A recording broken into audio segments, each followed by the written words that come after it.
Hey guys, welcome to another raid at Shadow Legends video. Sorry I've been absent the last few days or week or so really. The virus situation here has gotten quite bad and my business that I run is food production, so as you can guess we have been skyrocketed.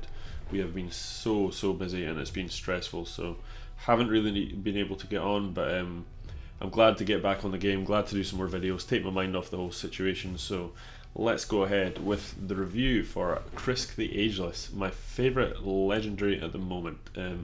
I say that in every video, I know, but he is super cool. He's a void legendary, defense based, and he's from the Lizardman faction. He's very cool, probably one of the best aesthetics in the game. If you check him out, he's got this badass club, he's got a badass belt, he's just badass, to be honest. Yeah, he's pretty cool. So we'll go through a little review for him, go through all his skills, masteries, what artifacts to use, rank him, just the usual kind of score, and let's go ahead with it. So his A1 here is an AoE, so it attacks all enemies, has a 30% chance of placing a 30% decreased speed debuff for 2 turns. This is buffed up 20% when you booked him. I have fully booked him. Obviously he's extremely good when he's fully booked, this guy. You do really need to fully book him to get the full value out of him. This is a solid A1, you know. AoE on A1 is solid on any character, especially when he hits as hard as he does. Yeah, and the decreased speed is a huge bonus to a lot of different content, against the spider, against the arena if you hit it, all this kind of stuff. His A2, for me, this is where he really shines. I know his A3 is kind of the main thing, but I really like this A2. It attacks all enemies again, so you've got another AoE. And just out of interest, this hits like a truck. His base defense is pretty huge, as you'll see, but this really does hit hard, this ability. So it attacks all enemies, puts ally protection on all allies except this champion for 2 turns. So ally protection is really good. Skull Crusher puts this on too, so you'll know how good it is. Places 2 15% continuous heal buffs on this champion for 1 turn, so it's just going to instantly heal him back up as well, which is really cool. But the last little bit increases the duration of all ally buffs for 1 turn, is super useful. I use this guy in so many different situations, but this increases things like counter attack. So if you play Valkyrie, you play the shield ability, get counter attack on all your champions, boom, hit this ability next, you're going to have a 3-turn counter attack on, and this is a 3-turn cooldown when booked, so you can see where this gets stupid. It'll buff things like block debuffs, it'll buff perfect veils from Duchess. So many applications for this ability, it's ridiculous. And on top of it all, it hits like an absolute truck, like I said, so insanely good ability, insanely good. And moving on to Z3, which I guess, yeah, this is really good as well.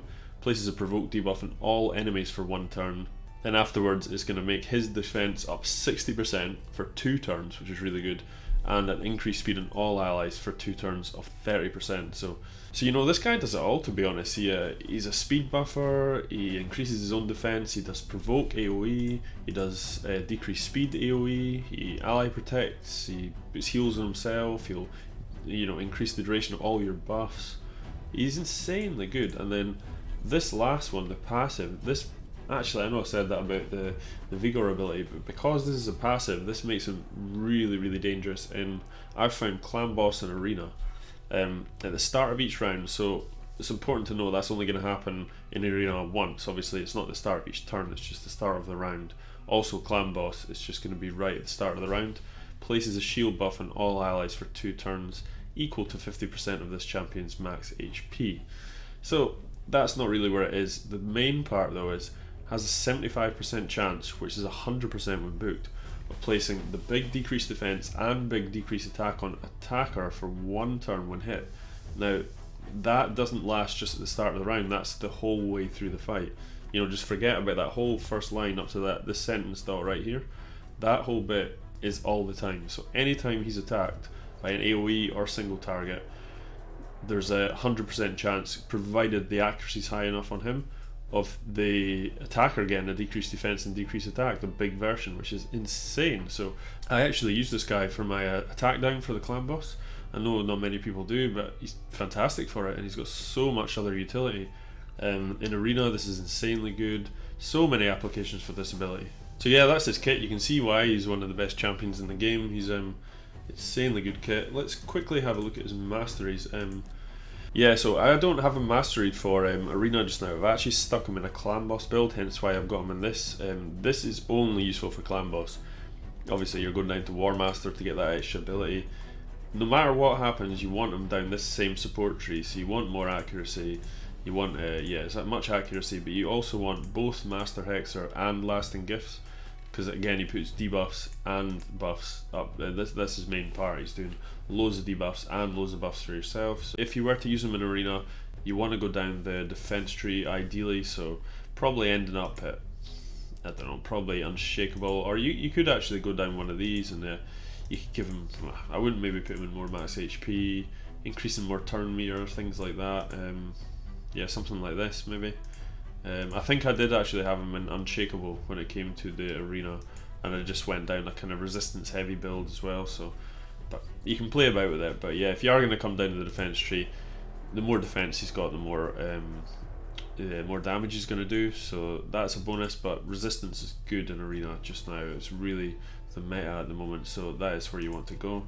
Going into his artifacts, I've got him in a 2-piece speed gear, one of them divine, and I've got him in an accuracy set because I'm wanting his accuracy up over 240 for the Ultra Nightmare clan boss. Again, I do have the book here, so probably I'd get more speed out of him if I didn't have the divine speed. I just had 2 speed set, but it turns out I had a good divine speed chest piece here with a defense roll on it, 6-star, and I had pretty decent boots as well. We've got 6-star speed divine speed boots, but the main, I don't actually have his defense high enough at the moment. It's at 3.8k, which isn't close to enough, but I do not have this guy min-maxed yet. I've just been playing about with him. I've got him at good speed, 233, 217 crit damage is pretty good, so he does hit really hard. His accuracy is really high, which is good, but I could do with getting that up to about maybe 4.5 to 5k if possible, and that would make him tankier and hit harder, but he's doing pretty well as it is. I haven't gone for a lot of HP. I could probably do some more of that. Again, not the best gear I have on him. As you can see, I've got crit damage gloves on him. I think I'd probably be better running defense gloves if I could get them with more crit damage in the substats, but I've got a lot of substats in here that I don't necessarily need. I don't necessarily need the HP here. I've got crit rate and crit damage there, is not too bad. Again, they're not the best gloves. Attack and attack flat, it's not great. More HP here, but I got double on crit damage here. And yeah, so you get the idea. You want defense and lots of accuracy, decent amount of speed. You can kind of build them 2 ways though, I suppose. You could build him as actually just a damage dealer, because he hits like a truck, but his real way of shining is through his debuffs and his buffs. So realistically, you want to focus on that defense for survivability. He is going to do more damage in turn, but also loads of speed and loads of accuracy, and you can't go wrong with him. So I could probably just cut back on the critical damage, to be honest, and just pile more defense into him, more speed if possible, and more accuracy if you want him in arena. You want that pretty high for arena. Now moving on to his accessories here, we have, you want to go heavy, obviously you want accuracy banner, but you want to go heavy in defense again. I've kind of gone heavy on crit damage like I said before with this build, so I've got a decent crit damage amulet here. I could probably just sub them out and go way more defense, because I'm really just using them for buffs and debuffs. The damage is good off them, but it's not, you know, there's better damage dealers out there, so I think I probably will redo him at some point with a much more defense heavy build, maybe 5k defense, and see how that goes. But yeah, definitely accuracy in the banner, and again, you're just looking for defense, speed rolls, accuracy, those kind of things. So that's Krisk there. We'll go through his reviews and let's put stuff in now. He's got very good reviews because he's not really bad anywhere. His arena defense is definitely a 5. His arena offline again is definitely a 5. His campaign, he's definitely a 5 for me. I actually use him to campaign farm. He's actually pretty good. He's not top tier, but he's very good. He'll get it done in like 12-3 in like 15-16 seconds. And he's AoE on A1 and A2, which is always what you want. Clan boss, he's underused in clan boss. He's a 5 for me. He does everything you want for an attack down, without having to actually put the ability on. He's doing it every time the clan boss attacks him. And if you run him alongside a debuff extender, fantastic. Spiders then, again, I use him to provoke. It's fantastic. I run a team with 3 Cold Hearts, him and a Duchess I think it is, and I can easily do spiders in like under a minute, so 5 stars again. Minotaurs is always going to do well. Guys, I don't think I can rate this guy high enough. Dragon Slayer, again, you could stick him in a stun set or something, he's going to totally clear the waves for you. He's going to, yeah, you've got to put 5 again. Ice Golems. Fire Knights is probably the one place I wouldn't really use him that much. He's good for the waves, I suppose, if you need that wave clearer. Again, he's good in any content because he's very good at controlling and clearing the waves, and he's a speed boost, but I'd probably just give him a 4 in the Fire Knights. Void keep 5. All the keeps really you can do absolutely fine. The keeps aren't that hard content, so I'll put them all at 5.